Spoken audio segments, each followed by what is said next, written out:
நாம் இன்றைக்கி இந்த பதிவில் 1989 வெளியிடப்பட்ட ஒரு நினைவு நாணயத்தை பற்றி தான் பார்க்க போகிறோம். அது என்ன அப்படின்னா food and environment world food day. அதை தான் அந்த காயினை பற்றி தான் நம்ம பார்க்க போகிறோம் இன்றைக்கி. இந்த ₹1 நாணயம் இந்தியாவில் வெளியிடப்பட்ட 84வது நாணயம். இந்தியாவில் வெளியிடப்பட்ட 7வது கமமரேட்டிவ் நாணயமாகவும் இது இருக்குது. இந்த நாணயத்தோட பின்புறம் பார்த்திங்கன்னா FAO அப்படிங்கிற லோகோ கொடுத்துருப்பாங்க. இதோட விளக்கம் என்ன அப்படின்னா உணவு மற்றும் வேளாண் அமைப்பு அப்படின்னு அர்த்தம். இந்த அமைப்போட முக்கிய நோக்கம் என்ன அப்படின்னு பார்த்தோம்னா உலக அளவில் அமைதியை கொண்டு வரணும் அப்படிங்கிறதுக்காக இந்த அமைப்பு உருவாக்கப்பட்டது. இந்த அமைப்பு காலப்போக்கில் உலக மக்களிடையே பசியை போக்குவதற்கும் எல்லோருக்கும் ஊட்டச்சத்து மிக்க உணவு கிடைப்பதற்கும் இந்த அமைப்பு வழிவகை செய்தது. அக்டோபர் 16 உலக உணவு தினமாக கொண்டாடிக்கிட்டு வரும். அந்த நாள் ஒவ்வொரு திட்டங்களாக இந்த அமைப்பு மூலம் வெளியிடப்படுவாங்க. ஒவ்வொரு ஆண்டும் ஒவ்வொரு புதிய திட்டங்களை வகுத்து அதை செயல்படுத்துவதற்கு நடைமுறைப்படுத்துவாங்க. இந்த வகையான ₹1 நாணயம் 9வது உலக தினம் முன்னிட்டு வெளியிடப்பட்ட நாணயம். இந்த நாணயத்தின் பின்புறம் அந்த ரவுண்ட் ஷேப்புக்குள்ளே உள்ள டாப்பில் பாருங்கள் FAO அப்படின்னு குட்டியாக ரவுண்டாக கொடுத்துருப்பாங்க.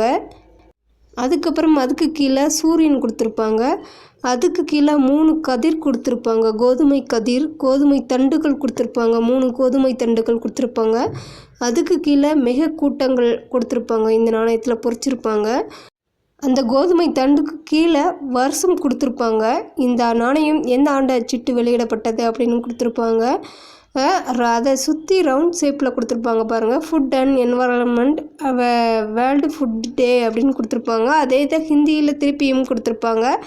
அது மட்டும் இல்லாமல் இந்த நாணயம் எங்கே அச்சடிக்கப்பட்டது அப்படின்ட்டு கீழே மீண்டும் மார்க்கும் கொடுத்துருப்பாங்க. இந்த நாணயத்தோட அடுத்த பக்கம் அசோக முத்திரை கொடுத்துருப்பாங்க. அதுக்கு கீழே ஹிந்தியில் எழுதியிருப்பாங்க. அதுக்கு கீழே 1 அப்படிங்கிற நம்பரை கொடுக்கும் வகையில் போட்டிருப்பாங்க ₹1ங்கிறதுக்காண்டி. அதுக்கடுத்து இங்கிலீஷில் இந்தியா ரூபி அப்படின்னு எழுதியிருப்பாங்க. அதுக்கு ஆப்போசிட் சைடு ஹிந்தியில் எழுதியிருப்பாங்க. இந்த ₹1 நாணயம் 1989 அச்சிட்டு வெளியிட்டாங்க. இது ஒரு நினைவு நாணயமாக தான் அச்சிட்டு வெளியிட்டாங்க. இந்த நாணயத்தோட எடை 6 கிராம். இந்த நாணயம் செப்பு நிக்கல் கலவையால் கலந்து செஞ்சுருக்காங்க. இந்த நாணயம் எங்கெல்லாம் அச்சிட்டு வெளியிட்டிருக்காங்க அப்படின்னு பார்த்தோம்னா ஹைதராபாத், மும்பை, நொய்டா அப்படின்னு 3 இடத்துல அச்சிட்டு வெளியிட்டிருக்காங்க. இந்த நாணயம் ஹைதராபாத்தில் அச்சிட்டு வெளியிட்டிருக்காங்க அப்படின்னாக்கி இந்த நாணயத்தின் சிம்பிள் என்ன கொடுத்துருப்பாங்க அப்படின்னா ஸ்டார் குறியீடு கொடுத்துருப்பாங்க. ஸ்டார் குறியீடு கொடுத்துருக்க இடத்துல டைமண்ட் குறியீடு கொடுத்துருந்தோன்னா அந்த நாணயம் மும்பையில் அச்சிட்டு வெளியிட்டிருக்காங்க. நொய்டா சிம்பிள்னால் ஒரு பொட்டு வச்ச மாதிரி டாட் வச்ச மாதிரி இருக்கும். அந்த நாணயம் நொய்டாவில் அச்சிட்டு வெளியிட்டிருக்காங்க. இந்த நாணயத்தோட எட்ஜ் செக்யூரிட்டி எட்ஜ்.